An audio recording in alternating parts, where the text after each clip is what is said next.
Shaun Powell, also in compliance with the show here on GameTime, and joins us from Atlanta, about 2 miles away, in fact, as he continues to cover the L.A. Lakers. A lot of stuff going on here, Shaun. This tampering thing took on a life of its own. Magic made his comments. Elton Brand attempted to clarify. Now the league. How is this story played with the team, if it's even been a blip on their radar? That's really above their pay grade. I mean, Magic probably should just said, Ben, who is that? I don't know who you're talking about.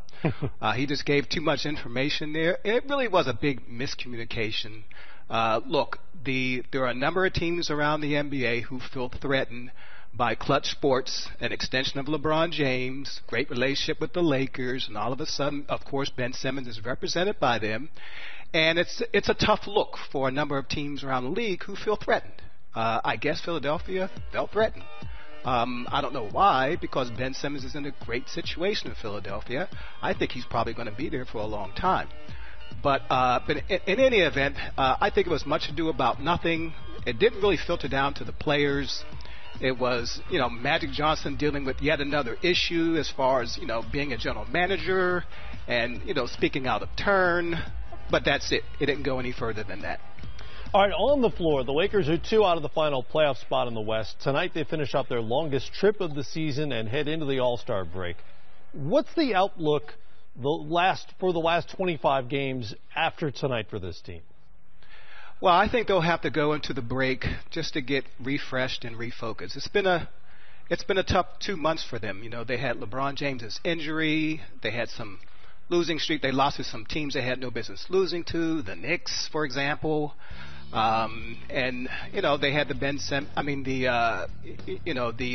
the trade rumors, Anthony Davis, and whether or not some players are going to stay and some players are going to go. So I think the All-Star break is coming at a good time for them.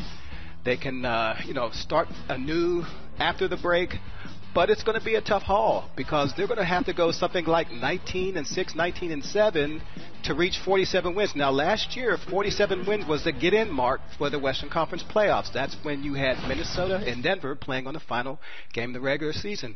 And I can see something like that happening again with Sacramento right there, the Spurs right there. The Clippers were probably going to go south after that trade of Tobias Harris. But the Lakers with LeBron James, they've got a ceiling. Look, you've got LeBron James and you're going down the playoff stretch. And by the way, this will be the first time in a long time when LeBron James has had to play meaningful games at the start of April. He's going to have to put the pedal to the metal there, and he's going to have to play pretty much 36, 37 minutes. If it's going to be a tough stretch for the playoffs, he's going to have to play like an MVP. Well, he led the league in minutes last year, playing all 82 games, and obviously at this point it's a difference of whether he's on the floor or not, because the Lakers were easily a playoff team with him and fell out without him. Shaun Powell tracking L.A. on their road trip tonight here in Atlanta. Appreciate the time. We'll see you in Charlotte. Anytime.